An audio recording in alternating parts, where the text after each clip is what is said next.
आज के वीडियो में हम कैमरा कंपैरिजन करने वाले हैं आईफोन 13 और आईफोन 15 के बीच में, क्योंकि इसमें ब्रांड न्यू 48 मेगापिक्सल का सेंसर आता है। तो कितना पावरफुल है, शॉट्स कितने अच्छे आते हैं डे लाइट कंडीशन आउटडोर में, चलिए देखते हैं। अब दोनों फोन्स के कैमरास को टेस्ट करने से पहले क्विक स्पेक्स पे ध्यान देते हैं। अब स्पेक्स आपके स्क्रीन पे मैं डाल दूंगा, बट आईफोन 13 के जो दोनों सेंसर्स है वो 12 मेगापिक्सल के हैं, जबकि आईफोन 15 का जो प्राइमरी मेन सेंसर है वो 48 मेगापिक्सल का है, और ये सबसे ज़्यादा बड़ा हाईलाइट आईफोन 15 के कैमरा सिस्टम का।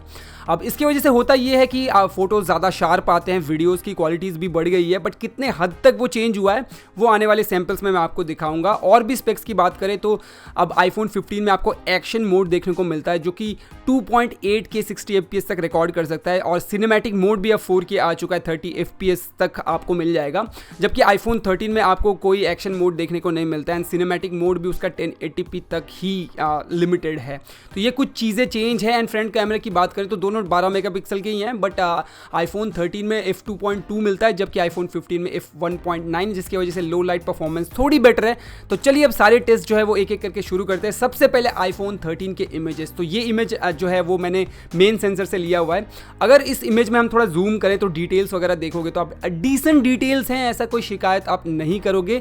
एंड नेक्स्ट फोटो की बात करें तो ये वाले फोटो में भी जो डायनामिक रेंज है, जो हाईलाइट्स है वो अच्छे से मेंटेन्ड है। ब्राइट सनी डे पे ये फोटो ली गई है, और डिटेल्स आप देख सकते हो इतने जूम करने के बाद भी बहुत बढ़िया डिटेल्स मेंटेन करता है ये। अगर आप बैकग्राउंड देखोगे तो उसमें जो डायनामिक रेंज है वो भी काफ़ी अच्छा है, और कलर जो है वो काफ़ी नेचुरल आते हैं। आईफोन की ये खासियत है। सेटिंग्स में वैसे आप चेंज कर सकते हो अलग अलग मोड्स। ये वाला जो इमेज है वो मैंने पोर्ट्रेट में लिया है, और यहाँ पे अगर आप देखोगे तो जो बैकग्राउंड पे शिवजी की जो मूर्ति है, अगर उसमें मैं जूम इन करता हूँ एंड क्वालिटी जो है वो बिल्कुल ही लॉस नहीं होती। मतलब इस हद तक मैंने यहाँ पे जूम कर दिया है, बट फिर भी अगर आप देखोगे 600% जूम के बाद भी जो पीछे के बैकग्राउंड में शिवजी की मूर्ति है उनका जो डिटेल्स है वो काफ़ी अच्छे से मेंटेन्ड हुई है। तो कैमराज ऑब्वियसली बहुत अच्छे हैं। ये वाला जो पोर्ट्रेट मोड में मैंने यहाँ पे फोटो लिया है, इसमें जो सेपरेशन है वो डिसेंट है, थोड़ा थोड़ा अननेचुरल फील होता है, और एज डिटेक्शन में अभी भी खामियां हैं, ऐसा नहीं बोलूँगा खामियां नहीं हैं, बट कैमरे के करीब धीरे धीरे वो पहुँचता जा रहा है। तो इसमें कोई ज़्यादा शिकायत आप कर नहीं सकते।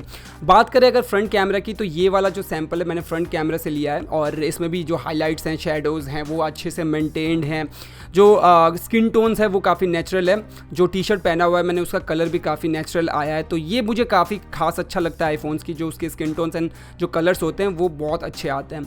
ये पोर्ट्रेट मोड में लिया है, इसका भी सेम है। जो ब्लर है बैकग्राउंड वो थोड़ा सा आर्टिफिशियल लगता है, थोड़ा सा लगता है कि वो AI से बनाया हुआ है, बट फिर भी डिसेंट इनफ है। अब कुछ वीडियो सैम्पल्स मैं आपसे शेयर कर रहा हूँ। ये वाला जो वीडियो सैम्पल आप देख सकते हो 4K 60 FPS मेन सेंसर से लिया गया है। कैमरा की स्टेबलाइजेशन जो है वो भी डिसेंट इनफ है। जैसे मैं वॉक कर रहा हूँ और हाथ में मेरा फ़ोन काफ़ी जग कर रहा है, बट इतना ज़्यादा दिक्कत कोई बात नहीं है। आराम से जो फुटेज है वो बहुत ही स्मूथ है, उसमें कोई ज़्यादा इशू की बात नहीं। बहुत ज़्यादा हार्श सनलाइट के बावजूद जो एक्सपोजर है वो डिसेंट से मेंटेन किया है, एंड जर्क जो है वो बहुत ही कम है। मैं काफ़ी मूव कर रहा था, बट फुटेज जो है वो डिसेंट सा यहाँ पे स्मूथ आया। ये अब अल्ट्रा वाइड जो है इसमें भी 4K 60 FPS मिल जाता है, और इसकी स्मूथनेस मुझे और ज़्यादा पसंद आती है, क्योंकि वाइड फ्रेम होने के वजह से आप पोस्ट प्रोडक्शन में जब थोड़ा क्रॉप करते हो ना तो बहुत स्मूथ आता है फुटेज।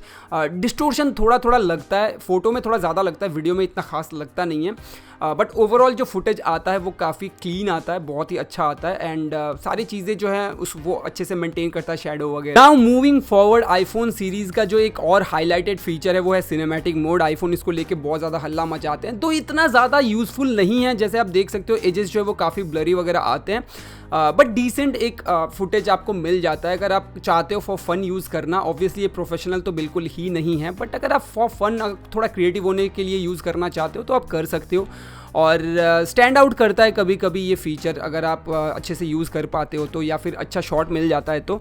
बट ओवरऑल मैं बात करूँ 1080p 30 FPS इतना ज़्यादा क्वालिटी आपको नहीं देता। मैं बाद में जब 15 का क्वालिटी आपको दिखाऊंगा तो आपको पता चलेगा।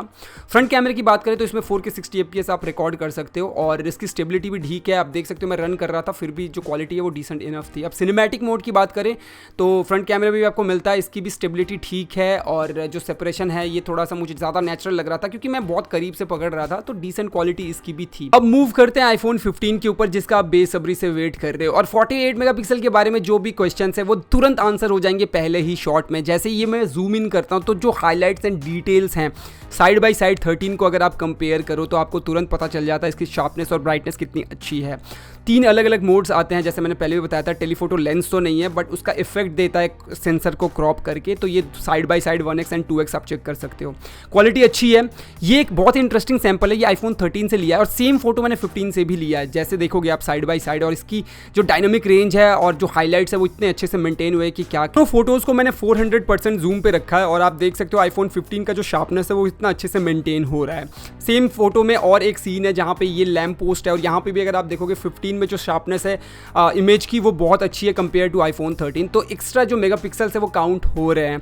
ये वाला अगर आप इमेज देखोगे तो इसको अगर मैं जूम करूँ 250% तक मैं यहाँ पे जूम कर रहा हूँ इस फोटो को, तो फिर भी जो शार्पनेस है, जो पत्तों की शार्पनेस है, फ्लावर की शार्पनेस है एंड ओवरऑल जो फेस की शार्पनेस है वो कितने अच्छे से मेंटेन हो रही है। तो 48 मेगापिक्सल का जो सेंसर है वो वाकई अपना काम जो है वो बखूबी निभा रहा है। ये एक और सैंपल है, इसमें भी अगर हम जूम इन करें तो देख सकते हो 250% जूम करने के बाद भी शार्पनेस कितनी अच्छे से मेंटेन हो रही है, और डायनामिक रेंज और हाईलाइट्स एंड शैडोज जो हैं वो भी कितने अच्छे से निखर के आ रहे हैं। ये इमेज सेम मैंने आईफोन 15 के साथ भी लिया है, और इसको भी अगर हम जूम करते हैं अप टू 600% तो बैकग्राउंड में आप देख सकते हो शिव जी की जो मूर्ति है वो अच्छे से क्रिस्टल क्लियर दिख रही है। फ्रंट कैमरे के सैंपल्स जो भी मैं दिखा रहा हूँ आपको ये काफ़ी अच्छे आ रहे हैं, बट ये 13 के साथ मैं अगर कंपेयर करूँ तो इतना ज़्यादा डिफरेंस इनमें नहीं है। थोड़ा लो लाइट में बेटर परफॉर्म करते हैं। ये पोर्ट्रेट एक फोटो लिया था मैंने, और इसमें भी जो एज डिटेक्शन है वो डिसेंट है। अब आते हैं हम वीडियो के मामले में, और इसमें भी डिफरेंस जो है वो काफ़ी आपको दिखेगा। जैसे 4K 60 fps ये मेन कैमरा जो 48 मेगापिक्सल है उसका सैंपल है, और आपको हो सकता है कि आप जब ये पोस्ट प्रोडक्शन में देख रहे होंगे तो आप कम रेजोल्यूशन में देखोगे तो आपको इतना फर्क नहीं पड़ेगा, बट अगर आप इस वीडियो को 1080p में देखते हो और बड़े स्क्रीन में देखते हो तो आपको डिफरेंस ऑब्वियसली। जब मैंने दोनों ही फोन्स के जो वीडियोस एंड फोटोज़ हैं उनको अपने कंप्यूटर में इंपोर्ट किया और मैं चेक कर रहा था तो मुझे क्वालिटी के डिफरेंस पता चल रहा था मेरे बड़े 27 इंच के मॉनिटर में।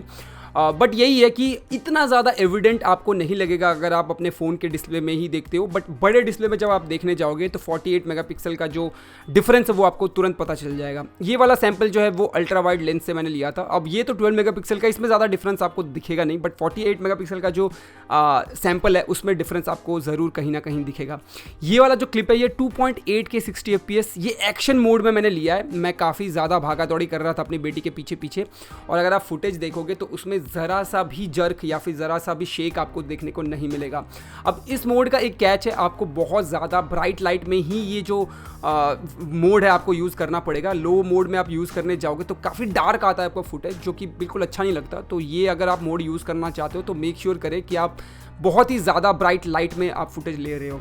Moving to the next cinematic mode. अब तुरंत आपको डिफरेंस पता चल जाएगा जब आप 13 और 15 का सिनेमैटिक मोड चेक करोगे, क्योंकि पहली बात इसमें 4K आता है। दो ये सैंपल जो है वो 1080p 30 fps का है, बट जैसे आप 4K में जाओगे तुरंत ही आपको पता चल जाएगा कि क्वालिटी जो पहले से थोड़ी बड़ी है। एंड उसी के साथ अगर एज डिटेक्शन में बोलूँ, बहुत ज़्यादा नहीं बोलूँगा, स्लाइटली थोड़ा सा उसका जो एज डिटेक्शन है वो भी इंप्रूव हुआ है, क्योंकि 2 जनरेशंस जो हैं वो फ़ोन आगे बढ़े हैं, तो ऑब्वियसली बात है कि थोड़ा एज डिटेक्शन जो है वो बेटर हुआ है। ये 4K सैंपल है 30 fps, और आपको डिफरेंस तुरंत पता चल ही रहा होगा। इसमें शार्पनेस जो है वो थोड़ी ज़्यादा है, बैकग्राउंड जो सेपरेशन है वो थोड़ा ज़्यादा स्मूथ है पहले के मुकाबले, बट अभी भी क्वालिटी जो है वो डिजिटल कैमरा के स्टैंडर्ड की नहीं है, और हमेशा आप इसे ट्रस्ट भी नहीं कर सकते इसके सिनेमैटिक मोड को। ना मूविंग, अगर हम फ्रंट कैमरे की वीडियो की क्वालिटी बात करें तो क्वालिटी बहुत ही चुम्बेश्वरी है, जर्क जो है वो बहुत कम है, फुटेज में शेक वगैरह बहुत कम मिलता है। ना moving on to cinematic mode, front camera में 4K 30 fps सपोर्ट करता है, और आईफोन 13 के कंपेयर में काफ़ी अच्छी क्वालिटी है। एक तो लो लाइट में बेटर परफॉर्म करता है, इसका एपरेचर बड़ा होने की वजह से, और उसके ऊपर 4K 30 fps होने की वजह से और बेटर लगता है ये आईफोन के 13 के कंपेयर में। तो फ्रेंड्स यही एंड होता है इस वीडियो के पार्ट 1 का। यस, 2 पार्ट में मैं ये वीडियो बना रहा हूँ। अब नेक्स्ट पार्ट में आपको लो लाइट एंड नाइट टाइम के जो वीडियोज़ एंड फोटोज़ के सैंपल है वो शेयर करूँगा, उनको कंपेयर करूँगा, क्योंकि ये पार्ट बहुत बड़ा हो रहा था, और अगर इस पार्ट में 1000 लाइक्स कंप्लीट होते हैं तो पार्ट 2 जो है वो बहुत जल्द आ जाएगी। तो फटाफट लाइक कर दें एंड सब्सक्राइब कर लें ऐसे और ऑसम वीडियोज़ के लिए।